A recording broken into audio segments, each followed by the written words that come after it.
Hi, everyone, and welcome back to the Comics Lair. We're discussing holidays with the superheroes. I'm your host, Nancy Northcott. The Comics Lair is sponsored by Heroes Aren't Hard to Find and Heroes Convention. We'll start by having the panel introduce themselves and tell us a little about how they came to be interested in superheroes. Samantha, will you start? Sure. Hi, I'm Samantha Bryant. I'm best known as the author of the Menopausal Superheroes series. Unless maybe you know me in real life, then I'm best known for my banana bread. Sour cream is the secret. And I don't remember ever not being interested in superheroes. Among the very first things I ever read were comic books that I stole from my uncles. And I was a child of the 70s, which was quite the era of superheroes on television, in cartoons and in live action shows I watched with my dad. So I think maybe there were a couple of years like before I could read that I didn't know about superheroes, but it feels like it's always been. Okay. Alex? Oh, wow, I get to go second. Hi, I'm Alex Simmons. I'm a freelance writer, writing coach and consultant, and I'm known for writing a number of things, but in the superhero marketplace. Batman, I created the character Orpheus for the Batman Orpheus Rising miniseries. I've written Scooby-Doo, Superman, although that wasn't published. Archie, I wrote a number of Archie comics, and I would say, just to keep it short for now, like Samantha, literally, if I wasn't watching cartoons of superheroes or super characters, the first one that I can consciously remember animated was Mighty Mouse. But I was reading Superman comic books and Batman comic books. But I was always into them because how I was growing up, there were, let's just call it, limitations on my day-to-day possibilities.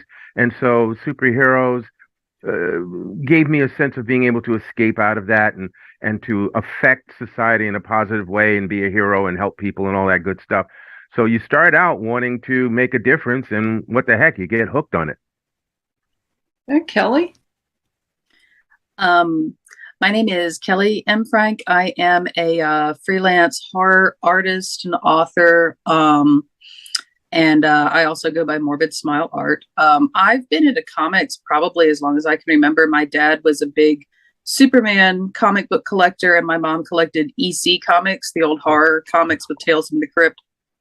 And there was a big story that went around in our household, the tragedy of when my grandmother threw out my dad's stack of comics, including Superman #1. So I've been into comics for a very, very long time and was very lucky to have parents that encouraged that. Wow. David? Oh, sorry. Wasn't sure that was me. I'm David R. Slayton. I'm the author of the Adam Binder Urban Fantasy series, White Trash Warlock, Trailer Park Trickster, and Deadbeat Druid.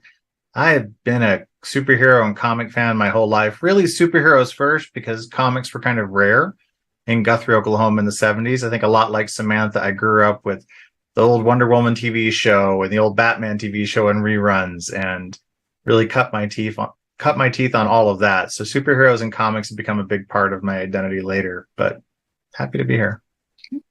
And Steve? Hello, my name is Steven Stendebach. I'm a doctoral candidate in American Culture Studies at Bowling Green State University. I write a lot about pop culture, a lot of pop music, but pop culture in general. In terms of the question on superheroes, I think like a lot of the other panelists, cartoons a big part of my childhood growing up.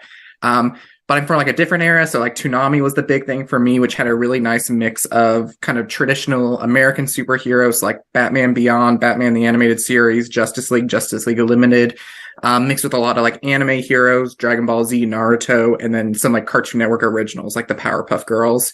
So big fan of all of those. But then certainly like the big two and beyond, big fan of those as well. Well, those of you who've seen me on panels before may have heard this story, but unlike everyone else, I can pinpoint the beginning of my interest in superheroes. I grew up in a small town, and there was a soda shop on Main Street that had a big plate glass window, and for some reason had a little platform in the window. And so they displayed their comic books there facing, so that you could read them as you walk, the titles as you walk by the window, because that's really good for comic books to be stored in direct sunlight. That's the best possible thing. And I was walking down Main Street with my grandfather, and this one in the layout on the window caught my attention. I don't know why. Maybe it was because it was a little weird. It was a Jimmy Olsen Elastic Lad story. And there was a hole in the sky, and the upper part of the cover was the Phantom Zone. I didn't know that at the time, but obviously do now, with the Phantom Zone villains and Mon-El. And Jimmy, as Elastic Lad, has stuck his head through a hole into the Phantom Zone, and Superman was flying up there. And I just really wanted that comic book. And I asked my grandfather, would you get that for me? And he said, honey, are you sure your mama wants you to have that? And had my mama known what was coming from that, I'm sure she would not have wanted me to have that. But I said, unconsciously zeroing in on something, oh, she would be fine with it if you buy it.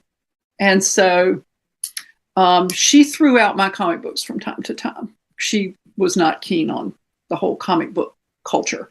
My dad was fine with it. He'd pick up one every once in a while and read it. But I used to make a point of telling her when I'd gone to a convention and paid $5 for a book that I had paid, a few cents for, just to make the point that we shouldn't be throwing out comic books. So now that we know where we're all coming from, pick a superhero or a superhero team. Doesn't have to be your favorite, just one you think would be fun to play with, and tell us what their ideal seasonal holiday would be. Alex, will you start? Oh, geez, why? Again with me? I'm still trying to recover from your parents throwing out the first Superman comic. That still hurts. I have to lean into what's always been my favorite comic book heroes, and that's Batman and Robin.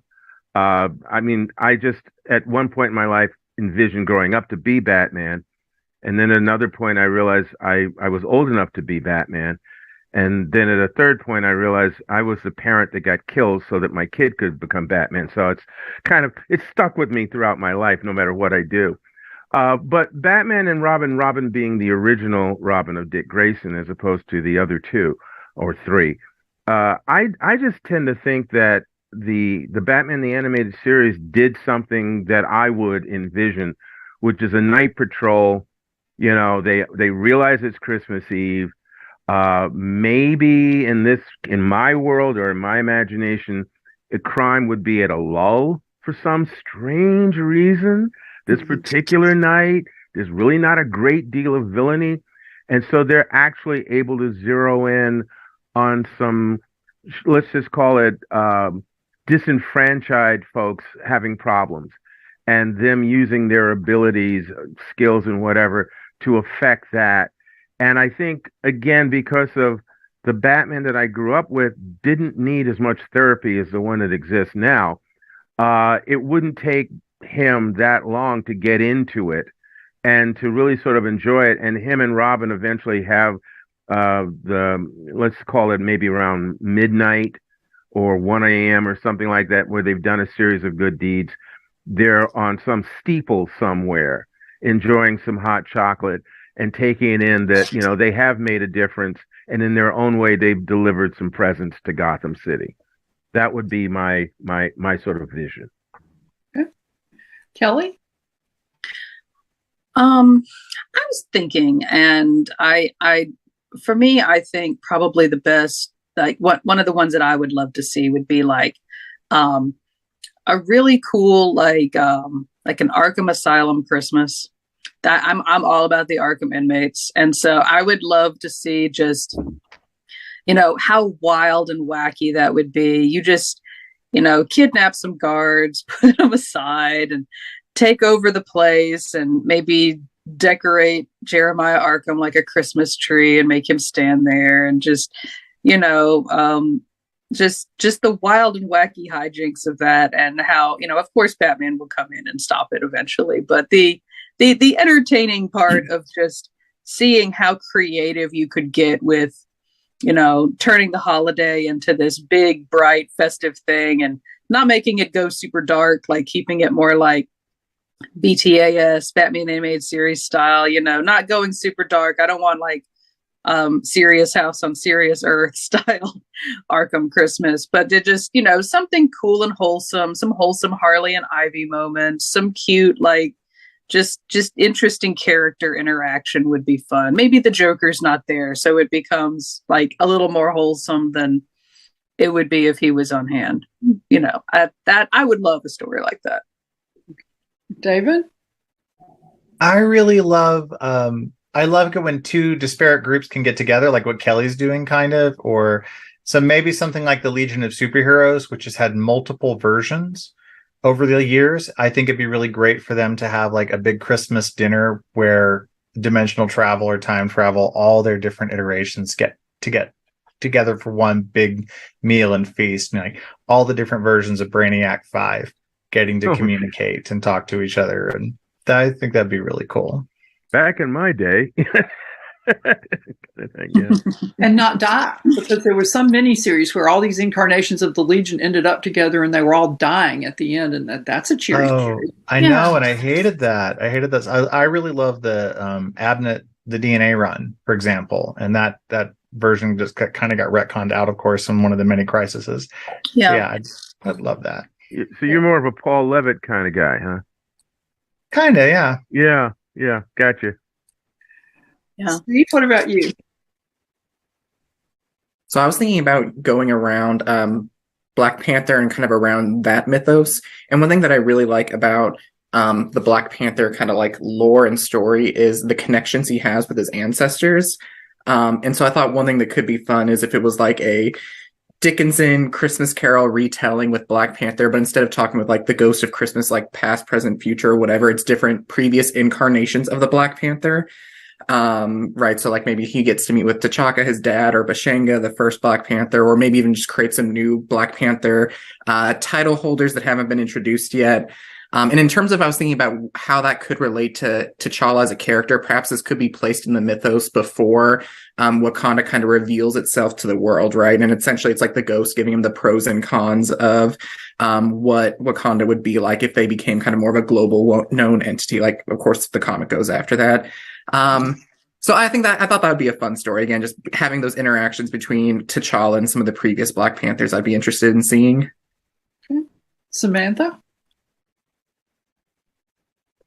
So I didn't exactly grow up with Christmas. I always say I put the ish in Jewish.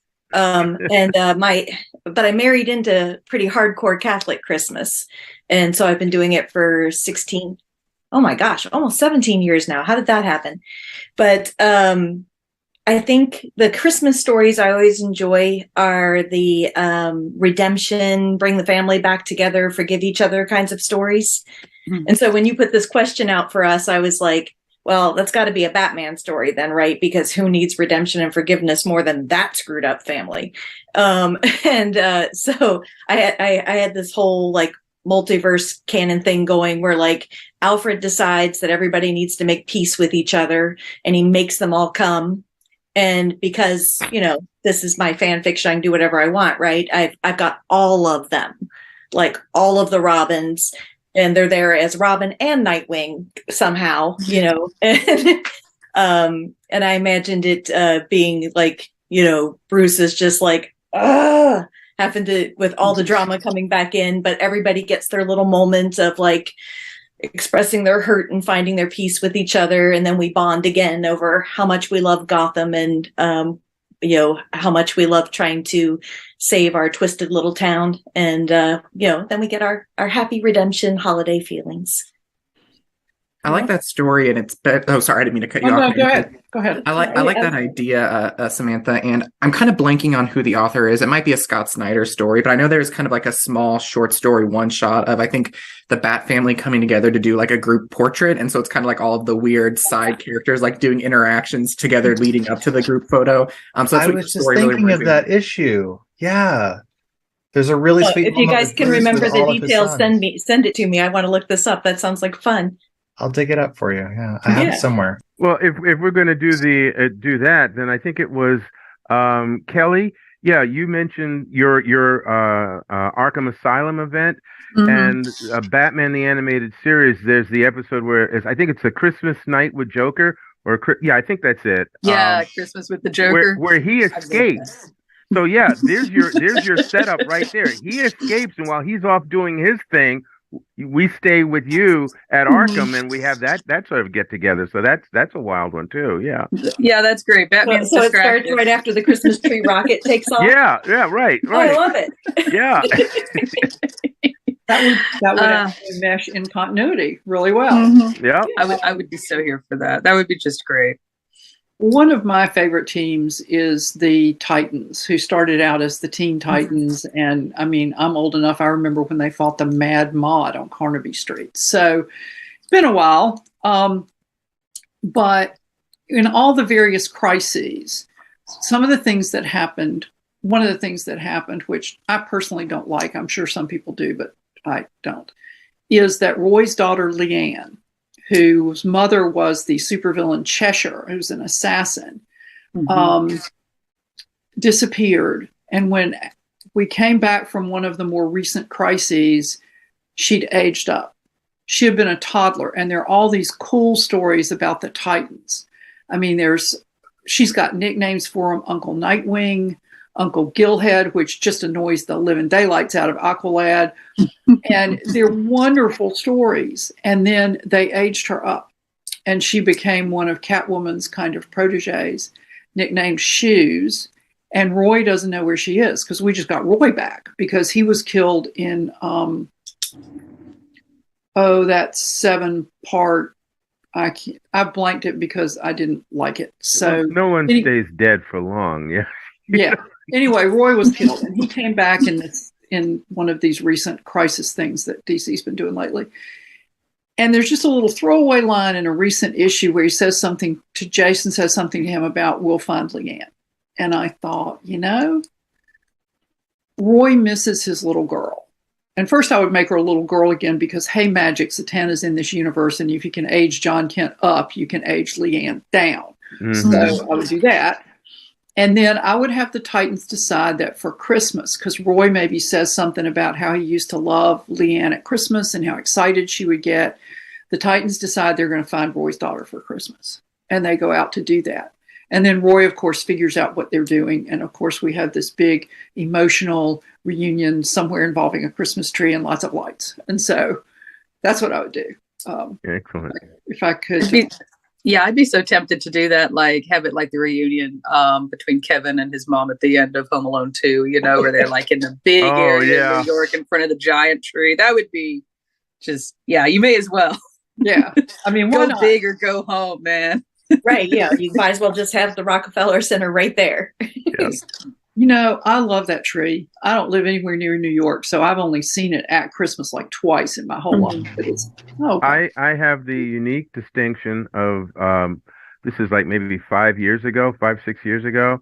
I live in the Bronx, near Van Cortlandt Park. And for some odd reason, at 1:00 in the morning, I had to take out this trash. And I stepped out to the curb, and down the avenue that I live on came this giant tree. And I realized immediately, and it's on a flatbed truck, I realized that was the Rockefeller tree on its way down to Manhattan. And I stood there in absolute amazement. I was the only person on the block. And I'm going, you want to yell to somebody, I find, eventually after I watched the whole thing pass, I went running into the house to tell my family. I had to wake half of them up. But that was it. The big, and after that, who needs to go down to Rockefeller Center? The tree came down my block. That's amazing. Like, I can't imagine how huge that is. And it's so surreal because it's at night and you're by yourself. And you're just like, what? Exactly. It was like a Kevin moment. It was like a Charlie Brown moment. I'm the only person standing there as this giant tree is rolling down the street. Yeah. God. Well, on that note, let's move to holiday superhero Christmas stories that we've enjoyed. We've already kind of touched a little bit on Batman the Animated Series, but that doesn't mean we can't talk about it some more. So, Kelley, will you start us off? Oh gosh, I'm such a like complete Batman addict, and Batman the Animated Series was like my big thing. So, honestly, like there's so many good moments. I love the Christmas with the Joker, obviously. I also love Holiday Nights that they did later, which was more episodic. There was a really good episode in there, because it was an anthology episode, so lots of little bits and pieces happening in there. And I think my favorite part is at the end where Batman and Jim Gordon sit down and just have coffee together at the end, and they're just like, because it takes you all the way through, leading up to Christmas, all the way up through New Year's Eve. So for them, it's like the year's wrapped up. We're sitting there, we're calm, and we're able to just, we made it one more year. Yeah, we've survived. If we can meet up, then we're good. And Batman always pays and he always tips. And it's like, of course he does. He better. That's right. Can I add a thought to that? Sure. There's an episode of the animated series which was perfect. The animated series is absolutely perfect. There's an episode of that is not a Christmas story, but Sure Sugar could fit in nicely around the holidays. And it's the Mr. Freeze story. Oh yeah. Oh my! With the poetic, recitations that Michael and Sarah delivers as the voice of Mr. Freeze, and with the snow and the ice and everything, it would just plug right in to a December, serving of Batman stories. So I tend to think, and especially the last part, if you remember it. Is him Batman standing on a building overlooking the prison, and he can see Mr. Freeze through the prison window, and you can tell he feels for this character. He feels for this man's pain, and then he turns and sort of just disappears into the night. It's just like, that is just so well done. Yay, Bruce Timm. Honestly, every holiday season, I go back and rewatch all of the Mr. Freeze episodes just back to back, and then end with was it Batman Sub-Zero with the animated movie they did with the polar bears and the big reveal about his oh boy. But that one it's I don't know, it has this holiday vibe to it because it's all about just like redemption and that warmth and him craving that warmth and reconnection with other people, but going about it entirely the wrong way. And just, I don't know, Mr. Freeze, everyone's got a soft spot for Mr. Freeze. I think he's such a good character. Yeah. One thing that I think is at least worth mentioning on Christmas with the Joker is that was an extremely early episode, at least in how it aired. I don't know where it was in the production cycle, but in terms of as episodes aired, that was the second one of the animated series. So that's your first appearance of Harley Quinn, right? So everyone's first time like seeing the character was obviously now like one of the biggest characters in DC, started in the Christmas special. David, what about you? I think I always love, again, I kind of love it when you can see two different groups get together. So the GSA, GLA Thanksgiving meals, those were always some of my favorite classic holiday stories. I love it when I love like that whole Batman photo op with his sons. I love those kind of redemption, families coming together, forgiveness around the holidays vibes. So, Steve? Yeah. So I was rewatching the Justice League Christmas special. So essentially like your follow up to like Batman the Animated Series kind of follow up. And I think it was called Comfort and Joy was the name of the episode. And it opens with just a quick throwaway line of like Superman saying that Batman would rather be in like the tower doing like guard duty instead of like joining in the holiday season. They kind of write off the character. And I kind of wonder, at least hearing these conversations, if part of that was because they've kind of like already explored like Batman and Christmas time so many times within the animated series. But one thing that I also wanted to mention on this particular episode that I thought was really good is how they handle Superman as a character, because he's going back to Kansas, obviously, to have Christmas with his family again, and he bites like Martian Manhunter, so someone who has no familiarity with Christmas and how it functions, and seeing Martian Manhunter seeing Clark interact with his family, he says something like, I've never seen this side of you before, like you're so much warmer than usual, and Clark says something akin to, that's what's great about the holiday season. I can finally like be myself. And I thought that was a very significant line because whenever people explore kind of like the Superman Clark Kent duality. I always hear like the Kill Bill Volume 2 ending, right? Of Superman's his real identity. Clark Kent is his disguise, is his mask. Yeah. And I kind of liked how they did this with the holiday special, how they kind of like, I don't want to say flip it because I think a lot of people think Clark Kent's his real identity, but certainly lean into the other end of it, right? He's just the normal person who just happens to have all these powers. Jeff Loeb does a wonderful bit in, and I can't remember the name of the storyline at this time, but it's after Robin, not Tim Drake, Jason Todd had died. It's that period of stories after that, and Batman's in a really messed up place, and he's really being reckless, and everybody's worried about him. And there's this moment when Superman takes him to Kansas, and they're standing out in daylight. They're standing out in the cornfield, and Superman says, "This is what I fight for." He says, "You fight against the Joker and the Riddler. This is what I fight for." And that's a very humanizing moment for Superman for me. I'm with you on that. The attitude that, and I think this ties into the holidays, the attitude that the better version of ourselves is the hardcore, powerful version, the unforgiving, the brute, the strong, fearless individual is not that great a road to go down. And there's a number of different stories in fiction that explore that and tries to teach us that we, if anything, need both sides to cope. We need to have a strength and a will and a determination to do certain things, but we shouldn't lose that humanity that we were also gifted with. And I think, what you're saying is a good example of that. Absolutely. We know, and as I was getting ready for this, I looked at an old holiday special, and there was a story in it. I didn't especially love it. I didn't especially like the artwork, but the story was about a man whose car is broken down on the side of the road at the Christmas season, and it's snowing, and people keep passing him. And he and his wife have separated. He's just taken her to her new home. He's got to sell their old home. He's estranged from their daughter, and he's just like, this is just one thing too many, and I can't do this anymore. And who should happen along but Superman? And Superman convinces him that, look, you're on a curve. People would have been right on top of you before they saw you.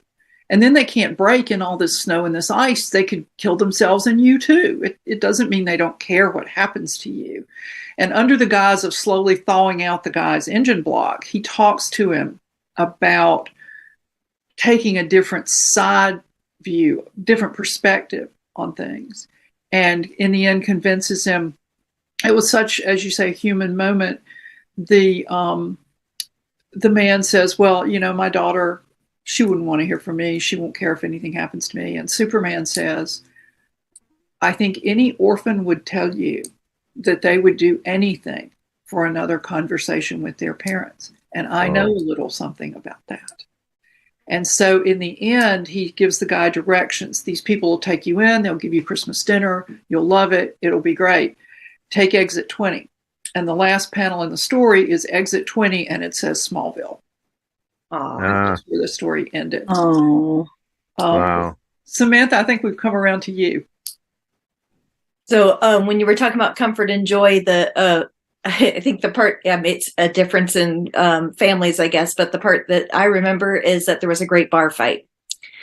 But the episode I came thinking about tonight is of Static Shock. Do you guys remember Static Shock? Oh, yeah. Mm-hmm. Yeah. It's not my era of cartoon, but it is when my older daughter was a little kid. And so I watched it as a mom, right? And I rewatched this episode to prepare for today. Just a second. The name of the episode is Frozen Out. And it's a holiday episode. And the reason I remembered this one is because I was watching it with my kid when they were little, and we were like, they just actually had Hanukkah. You never ever see, other holidays from December represented. So I didn't even care if the episode was any good at that point. They got total cred because there was Hanukkah. There were candles, and they didn't do it up big, but it was there. And there was mention of Ramadan, and there was an interfaith celebration that actually looked like it might be interfaith and not just slightly less specific Christianity. So it was pretty darn cool. And I watched it this afternoon with my youngest, who is currently suffering for the flu. And but they were also really thrilled. They were like, "Whoa!" And it's a sweet story. It's kind of a riff on Hans Christian Andersen's Little Match Girl. Where you've got a homeless girl, and this is a superhero, so she has freeze powers. But kind of that's definitely the vibe I got, is this poor little frozen girl in the snow that nobody's paying attention to. And, it gets a happier ending because Hans Christian Andersen didn't write it. Yeah. No turning into sea foam or, being found later in the snowbank because, less Danish. Yeah. I knew Dwayne McDuffie, and that very much is his handprint on there. He created the character first and foremost, but he worked with Bruce Timm on the Justice League series and some other things, and of course Static was his baby. So that just sounds like Dwayne's heart. And if you met Dwayne, he was like what, 6'3" or 6, huge brother, but just a Pillsbury Doughboy inside. He was just a good person, really a good person. Yeah, I really like Virgil. I like the character. That's Static Shock's not superhero name is Virgil. And I really like him for some of the same reasons that I've always liked Peter Parker. He just this really nice kid who really just wants to do the right thing. And, despite some family tragedy himself, is a kind of a positive person. And, in my favorite versions of Spider-Man, he doesn't fall into the darkness so much. I don't really like, to Bruce Wayneify all of my heroes. It's nice to have ones that stay on the positive side sometimes. I don't think Bruce is enjoying a lot of it either, actually. Yeah, I was just going to say, I just assume Bruce Wayne not be Bruce Wayneified, but that's a whole panel in and of itself. It's the temperament of Bruce Wayne. The story that I picked to share is a Legion of Superheroes stories, and it's called Starlight, Starbright, Farthest Star I See Tonight. And it was in a holiday superhero comic book. And those are all anthologies, the holiday specials DC used to do. And Superboy comes to the 30th century, and as the Legion headquarters is under construction, having been destroyed in a recent battle. And Mon-El's on guard duty, and Phantom Girl slides through the wall and catches him under the mistletoe and kisses his cheek. And they go to the monitor room, and Saturn Girl's on monitor duty. And they're looking at different celebrations around the world on the monitor. And Colossal Boy, who is Jewish, is celebrating Hanukkah with his family. And Karate Kid has gone back to Japan and taken Princess Projectra and Sunboy with him to share a tea ceremony. And they also have a Christmas tree that just has one star at the top in the background. And Superboy starts thinking about stars. And that leads him to think about the Star of Bethlehem. And he's like, hey, we should find it. We can totally find it. So they hop in a cruiser, because what else are they going to do on Christmas Eve? And head out into space. And somehow they have coordinates for it. Lightning Lad uses the Nava computer, and they get to the spot where it's supposed to be, and there's no star there. But there is a planet that's entering an ice age. So Wildfire goes down and tries to help warm up the ocean people. And the others are working with land people. And the Legion gets together, and they find a cavern. And Superboy drills down to a hot spring way under the ground. And so the cavern is warmed by the hot spring. And so they have communication devices that let the three species on the planet talk to each other. And they agree to share the cave and live in the cave until this ice age is over. Because at first, every time they fix something, it's like, well, yeah, we thawed the stream, but it's going to freeze over again because ice age. And so at the end of the story, they have not found the Star of Bethlehem, I think, to probably no one's amazement. But Superboy says, well, it might have been just Lightning Lad and a crazy Nava computer, but something led us here. And that's kind of the end of the story. And so I sort of liked it. It had kind of a Christmassy theme, didn't really have to be a Christmas story, and it was the Legion helping people and working together, which is my favorite incarnation of the Legion. No matter how old they are, what shape they are, as long as they're working together and helping people, then that's it for me. And Alex, I think no. You should go with I'm sorry, with David. Actually, right? Did David? You, David? No, I did. I answered. I like the GSA JLA meetups for Thanksgiving. I think those are some of my favorites. Oh, well, I think I already did, didn't I? Yeah, I thought you did, but I go by the order that people are on my screen in. And then when I start talking, I sometimes lose track of that. So I wanted to be sure that we got everybody. No, I went. Okay. Well, in the vein of keeping this positive, because, hey, holidays, what were some stories that you liked that were not your pick to share, your first pick to share? David, why don't we start with you? I'm trying to think of specifics, but again, I don't like anything that's too dark. I'm kind of with y'all on the whole.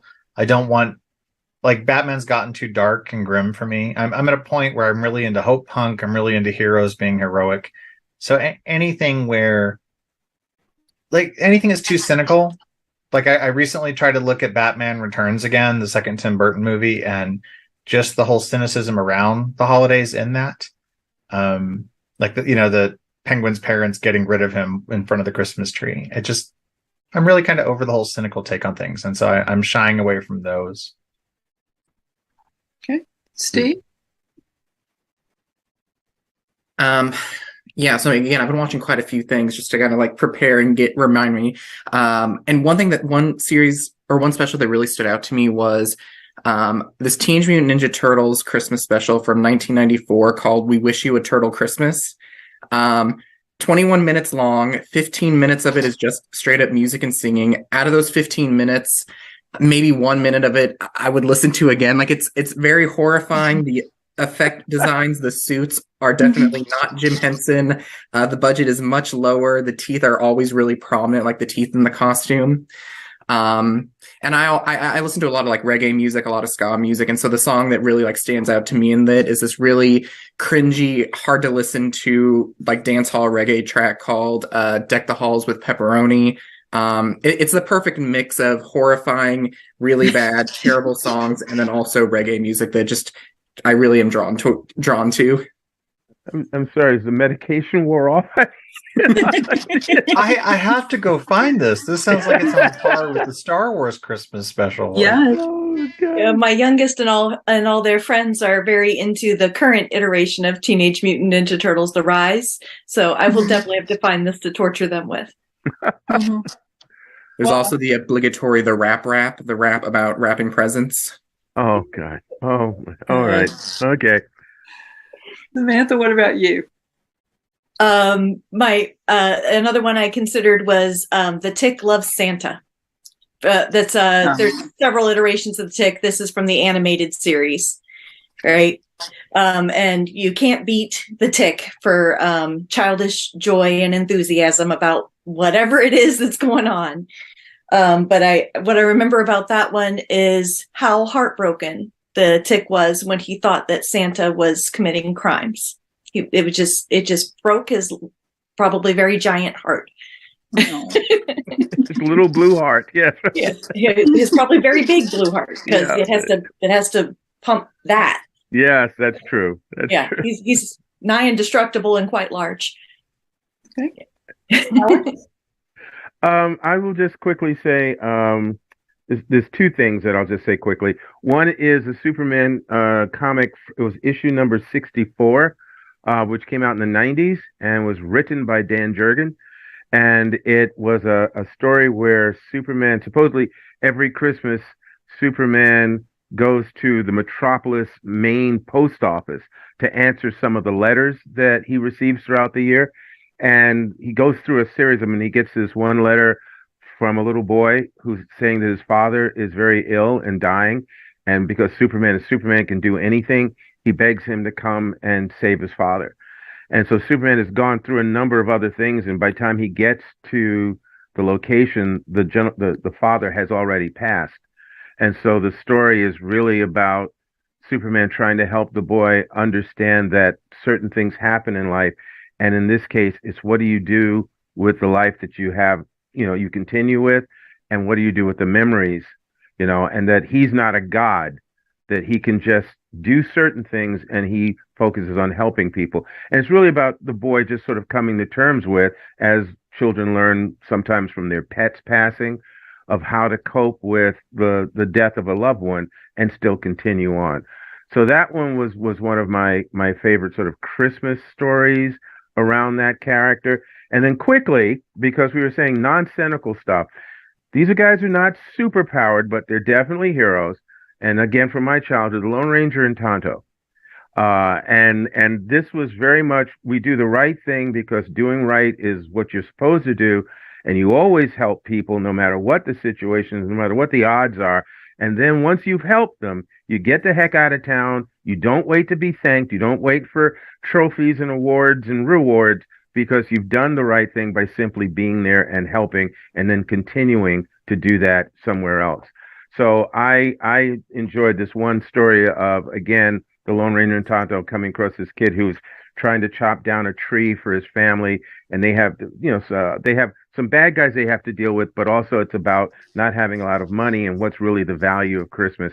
And so the Lone Ranger and Tonto sort of help them get through both those challenges. So I still enjoy the stories where, heroes are people that do the right thing for the right reason, and not necessarily to prove I'm all that, or because I'm going to get a reward from you. That sometimes people are just heroes. They just do what they can, the best they can, and we're glad to have them. Kelley? Well, I have it's not really a Christmas, but it does have that same kind of feeling, because for me, we have like a lot of people that we try to remember around Christmas time. That's kind of, then, that's traditionally the time when everyone's just sitting around and talking about the people who have passed and, all that kind of stuff. So for me, the Sandman comic, The Wake, was a big one for me. I don't want to be spoiler-ish with it, but it has so many DC superheroes that show up in it. It has characters from across the universe that show up, and they don't always completely understand why they're there because they're in the dreaming, but there's this sense of like everyone coming together and collectively having an experience, and this camaraderie and sharing experiences together. I really just, it's not a Christmas thing, but I always read it around this time of year because it's just handled so respectfully, and just it deals with all these complexities that you've built up throughout the whole series. The other one that is a little darker that I wasn't sure about mentioning is a short comic that's called Sleigh Ride with Joker, and I think it's Tim Drake, where he's basically got Tim in the car and he's just driving around doing horrible things with the apple in his mouth. Yes. And Tim's trying desperately to get out of the car, and that's got that famous one where he drives up to get fast food and just shoots the person behind the window, and it's very darkly funny. Like I said, I grew up with my mom's EC comics, so I find that stuff hilarious, and then I'm like, oh man. So I mean, it just depends on how I'm feeling around the holidays and how frustrated I am with dealing with traffic. Well, David, I know you have to leave us shortly, so if you'll answer the question and then tell people where they can find you and find information about your work, and then whenever you get ready, just slide out. Sure. I forgot the question because I was thinking, the ones we let go of. Yeah. Batman Returns, again, anything too cynical. I really love what Alex was saying about, I want my heroes to be heroic. It's a big thing for me. I really don't like the darkening of every hero we've seen. And I feel like lately I'm finding more and more people having that kind of wish that their heroes be heroic. I love what you're saying about, it's what we're for, not what we're against. like in the new Star Wars movies, for example, Poe Dameron. I love a hero that is always heroic, and they're not doing it for reward or praise or to show off their muscles. So, and you can find me at davidslayton.com. That's my website. Or if you look for me on social media, just don't forget the R. There's some Florida man types out there. And yeah, I'll see you around the internet. Thank you so much for having me tonight. Thanks, David. Okay, so what do you think makes a really good superhero holiday story? And what do you think makes one less than satisfying? Samantha, will you start? Well, I've already mentioned that I really like the redemption and coming back together kind of feeling. So I'm looking for, I think I like it best when the hero themselves kind of is the person who's rediscovering their spark. You know, that maybe they're not feeling great going into this holiday season or something, and they find their purpose again. They get re-inspired.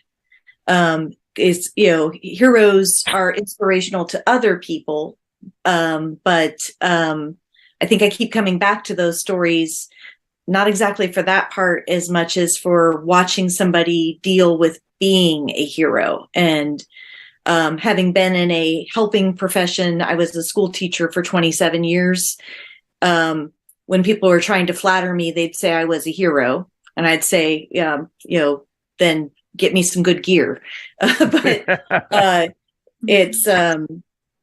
it's wearing all the caring and all the dealing with all the bad things, being there for all the crises. And so I think that's the moment I like best, is seeing the hero find, when they're feeling like maybe it's not worth it, maybe it doesn't matter, maybe I should step away, and they get re-inspired. Alex? I have to go with Samantha on that, and I also like it when the hero realizes that, because you're saying the hero sort of is re-inspired, it's like an affirmation. I like it when a hero helps someone discover that they are of value. I don't have your powers. I don't have this. I don't have that. But you are this, and you can do such and such, and you have done this, and therefore you have that. I like those moments too. Like even when you were talking about, I think it was you were talking about the Superman helping the guy whose car had broken down. It's one of those moments where Superman could have lifted the car, flown them somewhere, and gone, "Hey, take it easy." But it's a human moment, and it's a moment of helping this man see some value in himself, see the world differently, and I think that's a part of what heroes do. I'll just very quickly say that a real life thing that I think of very often is the bombing of the Boston Marathon. And in that moment, just like with 9/11, and again, sorry to bring up these two difficult times, but in those moments, to see ordinary people who are just as vulnerable and don't have any powers and don't have any gear run towards the danger to help somebody they don't even know, that's inspiring. That is who we should aspire to be more often.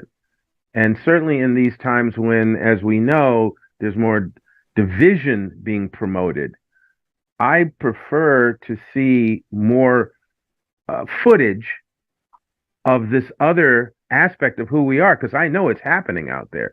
It's just not getting the PR that the negative stuff is. So to me, I definitely think heroes can definitely be reminded, yeah, this is worth the fight. But I think also it's great when a hero can help someone else find that in themselves. Okay. Kelley? I completely agree with you on that. And I think I'm going to kind of piggyback off that, because I really enjoy watching heroes inspire others in their comic and thereby inspire us. I think some of my favorite superhero stories are ones where the hero talks a person back from self-harm or something like that, or through any kind of a mental health crisis. And I really enjoy seeing those kind of stories and that reflection and sort of coming to terms, not necessarily helping themselves by helping other people, but just helping other people for the sake of helping other people. I think that, you know, when Superman is helping, like I used to teach college students. I was a college English professor for probably like 8 years. And it was, you know, it was amazing how you would start off talking about, you know, grammar and then end up talking about, you know, someone's abusive boyfriend at home and what they should do and things like that. So those kind of conversations where you're not expecting anything, you're just being a person talking to another person and using those kind of superpowers for good, but also showing that you don't need superpowers to be a person that makes a difference in somebody's life. And I mean, at the end of the day, all of these superheroes are metaphors for the good that we ourselves can do individually and how we choose to do it. Like Batman's dealing with depression and his desire for revenge. You know what I mean? So, how does he avoid letting that completely consume him? And I think that's a very relatable thing for a lot of people. And just seeing that even, you know, Batman can step outside of himself and help someone like Victor Freeze or somebody like that, and still make sure that that individual is taken care of without taking away their autonomy. Like, you know, just picking up the car. If Superman had just picked up that guy's car, it would have taken away the chance to connect and the chance for them to, for that person to have some autonomy in the situation. He gets to make the decision whether he's going to drive to Smallville or not. And that makes all the difference, I think. Okay. Steve? Yeah. So, thank you, Kelley and Alex and Samantha as well. But, you know, hearing you folks talk about superheroes do like the big, the grandiose, the things that, like the true hero things. One thing that really struck me watching a lot of these Christmas specials is the amount of times that we get to see the heroes do the mundane tasks of life. And I found that really endearing. In a lot of like manga and anime, there's kind of a genre that's popular called like slice of life. So characters that really don't have a lot of big drama, tension, just kind of characters hanging out. And I like that aspect in a lot of like superhero Christmas specials that I was watching. Like on that Comfort and Joy episode, Samantha, if you remember before the big kind of like bar fight, it's a snowball fight between Green Lantern and like Hawk Girl. And I found that a very great, endearing scene, especially seeing how they can use their powers to kind of, you know, elevate these very common mundane things, such as Green Lantern John Stewart makes like a catapult with his ring to like fling extra snow.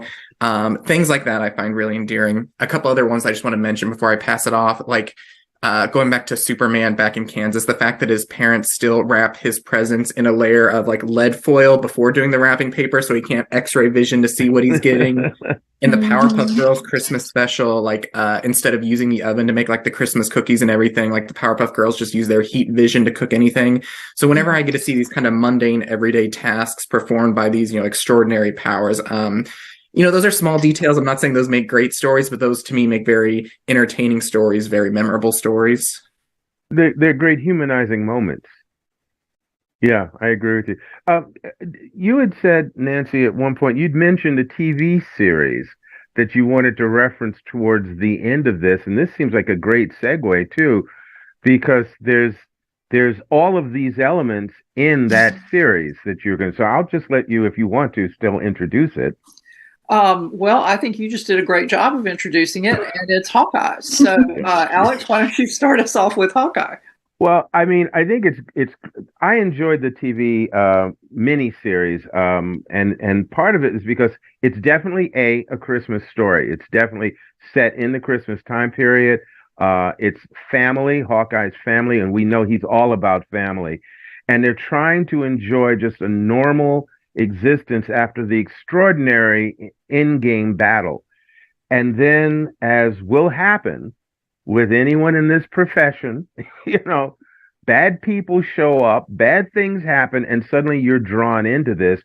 And in this case, and I mean, the series happened a year ago, but in case anyone out there listening hasn't watched it, I don't want to give spoilers here. So I'll simply say that Hawkeye is thrust into a situation where he has to choose between spending time with his family, which is precious to him at Christmas time. He really wants to be with them, and then getting pulled into this dangerous adventure because another person's life is at stake, and it's a young person. And I thought that's a great pull, because he just wants normal. He just wants normal. Like you were saying a little moment, I just want to have hot chocolate with my family. I just want to, and no, there's the guys with guns and bows and arrows and all this kind of stuff. And which way do I go? Because I have these special skills and they're needed here. And I think that's a great push-pull scenario. And I won't give away the ending of it at all, but there's two characters going through a lot of ups and downs and conflicts and push and pull and family challenges and all of this. And I think the way they factor in the Rockefeller Center, the Christmas tree, and on all these other elements, the way the story comes to a conclusion really just puts a wonderful button on the value, at least for me, on the value of who a hero really is. And I got to give Hawkeye's wife like major props.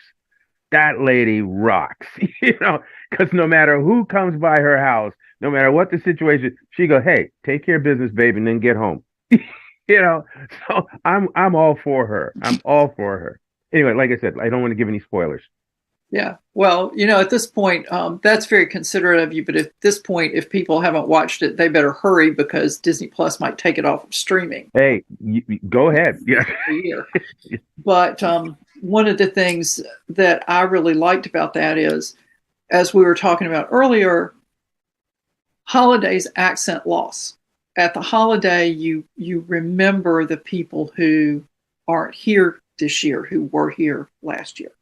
Yeah. And one of the things that I liked best about Hawkeye, and I also don't want to spoil it, because really, I'm not originally a Hawkeye fan, but if you like the Avengers, you need to go watch this miniseries. You just do. Mm-hmm.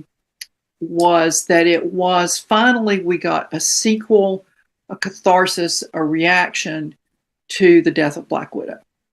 And I'm sorry if you haven't seen Endgame, I just spoiled it for you, and that's just going to have to be your problem. That movie's been out for a while. So would anybody else like to add anything about Hawkeye? I haven't seen it yet, so. Okay, so no. What I'll add is that Kelley should go watch it. No, yeah, I will go watch it. I don't care about spoilers, honestly. You can't live in a world these days without being spoiled by stuff. I'm more interested in how things come about, honestly. Yeah. So it's the how, it's not the what happens. Well, there's a lot of good character stuff in that miniseries, I think. And the big tree at Rockefeller Center has what we might call an unfortunate role to play. Ooh. Well, Nancy, from previous comics panels we do, that one of my my favorite heroes, who I actually didn't bring up this time, is Wolverine. And one of the dynamics they do with him all the time that I really love is falling into a mentorship, friendship kind of relationship with a much younger female character. And he's always curmudgeonly and doesn't want to help, and it ends up being beautiful. And I got those same vibes from the mentorship relationship going on in Hawkeye. And I've liked Hawkeye across the Avengers, but there were only small moments where he really caught my attention. In such a large ensemble cast, they do an amazing job of trying to give everybody a moment, but Hawkeye didn't get as many moments. Mm-hmm. And so I really appreciated the series for kind of rounding that version of Hawkeye out for me. I realized Avengers series movie Hawkeye is not the same as comic book Hawkeye and all of that kind of stuff, but it really deepened my appreciation for that character, and that mentorship relationship was key to that. I also like that he's wounded. I mean, it's not only that he's mourning the loss of the Black Widow, but his hearing. So you see your heroes go through these battles, and they always recover rather nicely. I mean, Captain America still looks pretty dang good considering how many fights he's been in. He's not punch drunk or anything. But here's a hero who went through some extreme scenarios, and now he's wounded. He's got something that doesn't just magically go away, and actually impairs him in certain ways that he has to deal with and has to adjust, and makes him also feel a little more vulnerable. So I enjoyed, just the levels of the series, and I think I agree with you, Samantha. Definitely you should watch it. Anybody who hasn't, watch it, enjoy it, hopefully enjoy it. I think it's worth the time, and it's right around this season, so you can enjoy it doubly. Right. When somewhere it's been a year since I watched it, so I can't remember the details, but I remember that somebody asked him how he lost his hearing, and then we got this montage of him falling out of buildings with things exploding behind him, being thrown in impacts and all of that kind of stuff.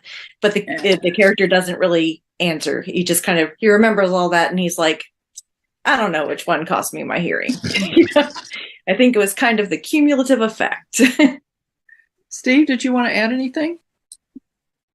I'm kind of in the same boat as Kelley. I did not check out this series. I'm a little wary of a lot of Disney plus Marvel stuff, but I definitely feel compelled to watch it now. And also, I'm not spoiler sensitive, but yeah, unfortunately, I don't have anything to add on this topic. Okay. Well, then definitely you get my vote to watch that, and I'll actually email you about another Disney Plus thing you should watch that has to do with the MCU. Okay. Well, actually, we have blown through our time. So is there anything that anybody wants to talk about that we haven't already touched on? No? Well, all right then. Let's go around, and y'all please tell people where they can find you if you have a new or upcoming release that you would like to spotlight, or a seasonal release, or really anything that you want to spotlight. Go ahead and tell us about it now. Kelley, how about you start? Sure. I'm Kelley M. Frank. Make sure you add the M in there. It's Kelley with 2 E's. There's a lot of Kellys. There's a lot of Kelley Franks. There's only one Kelley M. Frank, apparently, hopefully. I also go by Morbid Smile Art because, again, common name. So if you look up Morbid Smile Art, you'll be able to find me. I currently am running a sale on commissions and Etsy sales in general on my shop. You can find that if you go to morbidsmile.com, and you can find all my socials there.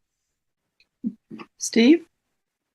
Yeah, I just had an article come out in the journal Popular Music History. I know this is all comic book stuff, but if you like ska music, punk music, it's called On the Borders of Ska, again, in Popular Music History. In terms of socials, I put my Twitter name on my Zoom window because it's kind of long last name, Stendebach. And then they made me put a G on it. So that's where you can find me if Twitter is still a thing in the next few months and years. Okay, Samantha?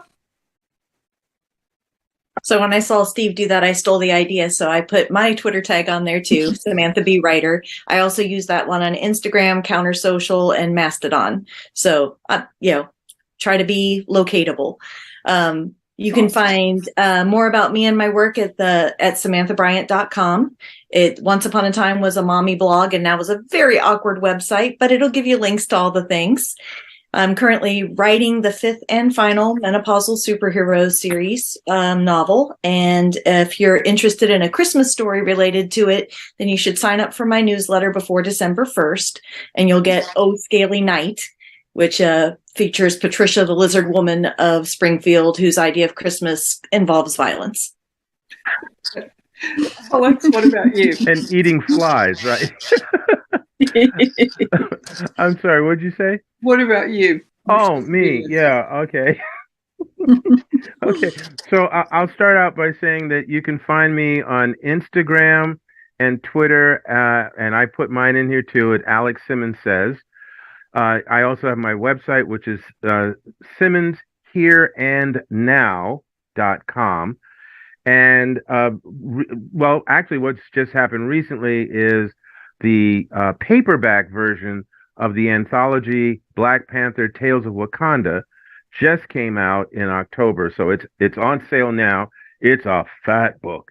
I'm one of 18 wonderful writers who had a chance to do some wonderful Tales of Wakanda involving either the Black Panther or some of the other wonderful characters from that world. And so I will definitely say, put that under everybody's tree, or, any other holiday that you represent that you feel you want to celebrate at this time of the year, please add that book to that experience. Okay, and you can find me here at ConTinual. For information about my books and other general things, you can visit nancynorthcott.com, which also has social media links. I do have a Facebook page. I'm not there very much. The easiest way to connect with me on social media is via Twitter, where I'm at Nancy Northcott, and I'm probably there more than is really good for me. So on that note, I'd like to thank everyone for participating in this panel and everyone who's watched it. And thank you also to our sponsors, Heroes Aren't Hard to Find and Heroes Convention. For more information, visit heroesonline.com.